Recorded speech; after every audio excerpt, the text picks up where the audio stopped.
Have you ever asked yourself why Netflix original documentaries look so incredibly good and cinematic? That's because Netflix works with professional crews who master camera, lighting and audio perfectly. In this tutorial we're gonna build different interview setups and talk about all the gear you're gonna need to achieve this type of quality. But for now, let's start with the camera setup.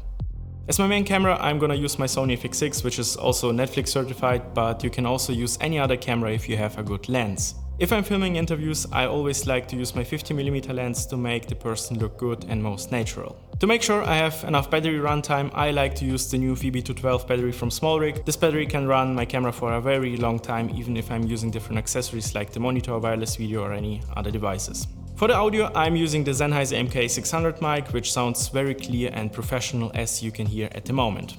By the way, if you like my color grading style, feel free to check out my LUT collections. I have created multiple packs to save you time and make your projects look clean and professional. I'll put a link down below. Alright, now we have the perfect camera setup, let's move on and start with the framing. Before we set up any cameras and lights, we need to find the right background for the interview. I personally like to have some distance to the background in order to create a soft, blurry bokeh and focus the viewer's attention on the person who is talking. And after I found the framing, I set up my camera on a tripod and start with the most important part, and that's of course the lighting. When it comes to the lighting, there are a lot of ways you can light an interview. We have the Rembrandt, the top-down and the beauty lighting for example, but you always need to decide which is the best to tell the story of your project. If I would film a dark crime documentary, I would use the top-down lighting, which hides the eyes in the shadows and make it very intense and mysterious. If I would film a dating show or a cosmetic commercial, I would go with the beauty lighting to create some sparkles in the eyes and make the person look really beautiful and attractive. But if I'm filming a documentary or a corporate interview, I would go with the Rembrandt setup like this one to create a good dimension in the face. As a cinematographer, you always try to create dimension with the light and the shadows. If we take a circle for example, it looks two-dimensional and flat, but if we add some light, we create some shadows and it suddenly becomes a three-dimensional sphere. And that's exactly how to create a three-dimensional image on a two-dimensional screen. Alright, let's build the first setup and start with the beauty lighting. Beauty lighting is perfect to create a flattering and aesthetically pleasing image of the subject. To create this lighting setup, we're gonna need a big soft light source over the person's face. This will highlight the edges of the face and smoothing out any wrinkles and blemishes. And to make it even more pleasing, we can add some bounce board under the face to create some sparkles in the eyes and lift the shadows. In addition to that, I always like to set up a backlight to separate the person even more from the background and create more dynamic in the image. As a cinematographer, it's our job to make all the people and products look good on camera. Quick pro tip, if you're filming interviews and don't have that much time or budget for a makeup artist, you could get this invisible matte loose powder and apply it to people's skin to make sure the skin is not getting oily and shiny. Now let's move on to the next one, the Rembrandt lighting.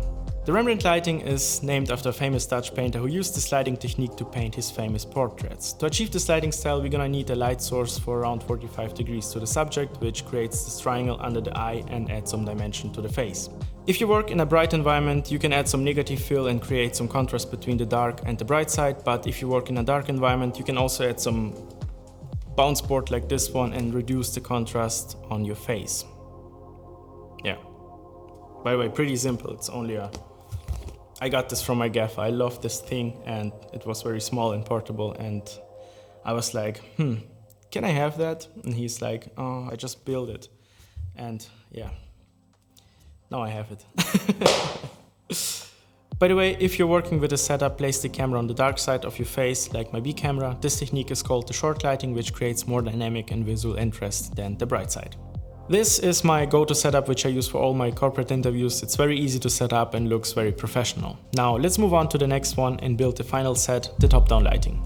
This setup is not only great for filming products but also interviews if you need to create a dark, moody environment. Many tense documentaries such as the Informer series by Vice use this type of lighting to create a dramatic, uncomfortable atmosphere and make the dark stories more exciting. To achieve this lighting style, you're only gonna need a light directly over the subject. You can use a boom arm for the heavy lights or an extension arm of your C-stand for small lights like the F22C from Emran. By the way, if you have a second camera like this one, you can use it as a B camera to film additional footage from a different angle. This allows you to create more dynamic in the editing and keep the viewer engaged. And if you're filming with multiple cameras, do not forget to clap or use timecode in order to be able to sync the footage in the editing process. Alright, now we've learned the most common interview lighting techniques. If you want to see my color grading and editing process of this footage, feel free to check out my next video. And if you like this one, give me a thumbs up and subscribe to my channel for more. I hope to see you in the next one. Alright. By the way, what do you think about my backlight? It's a new piece which I've added to my talking heads because I think I think this is a little bit too moody. I don't know. I think that's better.